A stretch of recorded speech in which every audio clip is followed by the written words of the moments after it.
licenciements économiques. Pour vous aider à retrouver le chemin du travail, les syndicats et le patronat ont créé les conventions de conversion. Avec les conventions de conversion, vous n'êtes pas seul. Des équipes spécialisées faciliteront votre reclassement. Pour les rencontrer, contactez sans attendre votre ANPE ou votre ACDIC.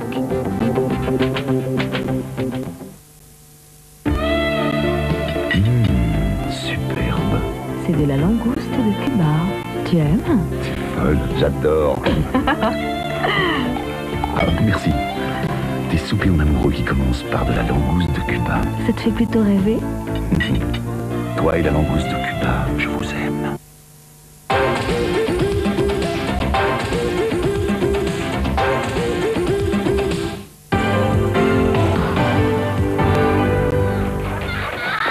Le diable est dans son corps. L'esprit du mal la possède. Satan parle par sa bouche. Son âme est damnée.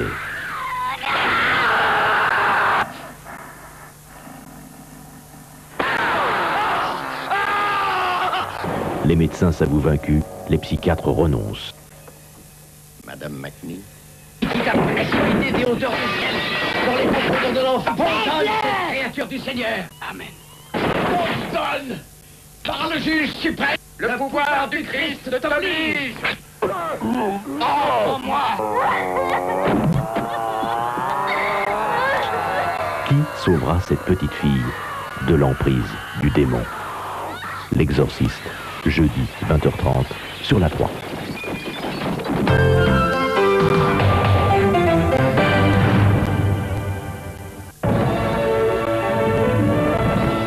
Votre première évasion du week-end, Thalassa, le vendredi à 21h30.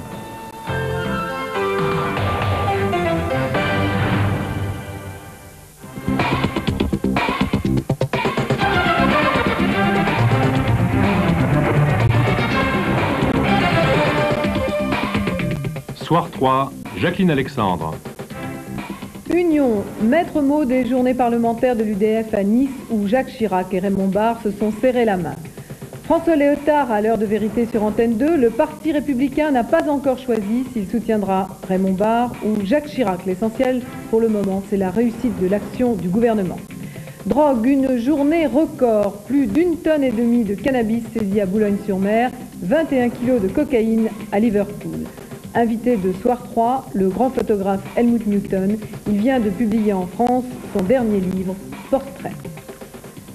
Bonsoir. Deuxième journée parlementaire UDF à Nice.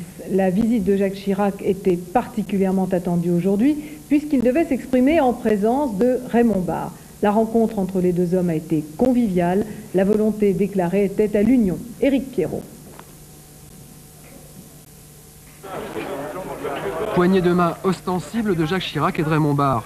C'est l'image symbole de l'union que les deux candidats de la majorité ont voulu donner aujourd'hui à Nice. Toute la journée a été placée sous le signe de l'union.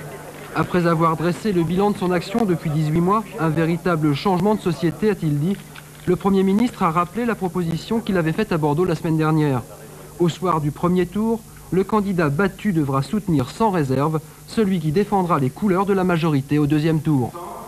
Nous sommes d'accord sur l'essentiel. Soyons loyaux et soyons responsables. Alors oui, nous gagnerons. Pour une France forte dans l'Europe de demain, oui, je le sais, j'en suis sûr, unis et solidaires, nous gagnerons. Le message a été bien reçu par Raymond Barre et par ses amis, qui attendent maintenant de voir si les actes seront en conformité avec les paroles.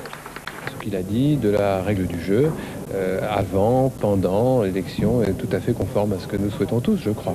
Si ces paroles n'étaient pas traduites dans les actes, à ce moment-là, nous aurions des lendemains qui déchanteraient. Que les choses s'annoncent tout à fait bien, c'est-à-dire loyauté au premier tour et engagement de Jacques Chirac de se désister et de faire campagne pour le candidat le mieux placé au second tour et inversement. Raymond Barre, qui doit s'exprimer ce soir, a modifié son discours après avoir entendu celui de Jacques Chirac. On attend maintenant sa réponse sur l'union. François Léotard était l'invité de l'heure de vérité sur Antenne 2. On attendait un peu qu'il se prononce pour un soutien du Parti républicain à l'un ou à l'autre, Jacques Chirac ou Raymond Barre. Il faudra attendre encore un peu pour le savoir. Sa priorité à lui reste l'union de la majorité. Et je considère pour ma part que mon devoir aujourd'hui est d'apporter cette énergie du Parti républicain, avec toute une série de conditions, bien sûr, au candidat qui sera le plus libéral pour cette échéance, parce que je considère que c'est un élément très important pour mon pays. Comment on fait le titre demain matin? Donc on dit c'est pour Barre ou... Faites un très beau titre, Loyauté et liberté. C'est un très beau titre, si vous me permettez. Je suis loyal à l'action du Premier ministre. Il y a un nom au bout de la... Non, mais je suis très... Non, justement, la loyauté, ça veut dire qu'on vote le budget et qu'on n'essaye pas de s'arracher des amendements pour essayer de se distinguer. Ça n'a pas beaucoup de sens. Il faut qu'on aille jusqu'au bout de cette année. On va voter le budget. Moi, j'ai 2 lois très importantes comme ministre de la Culture, enseignement artistique, patrimoine, considérable.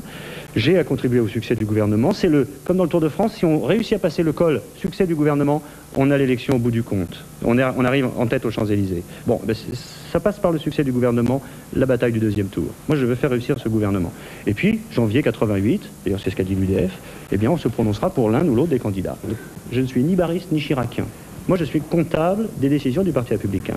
Formation libérale, une des plus vieilles familles politiques françaises, venue par Valéry Giscard d'Estaing, à qui nous souhaitons rendre hommage, par Valéry Giscard d'Estaing à l'émergence au niveau national. Bon.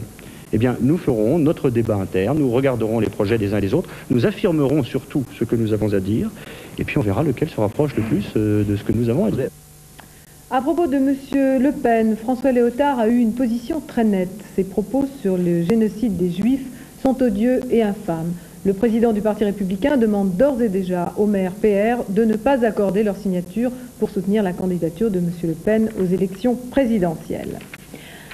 L'annonce de l'accord sur le désarmement entre Américains et Soviétiques, entièrement approuvé par le président de la République ce matin devant le Conseil des ministres, François Mitterrand a tout de même souligné que la réduction des armements devrait être globale, équilibrée et vérifiable.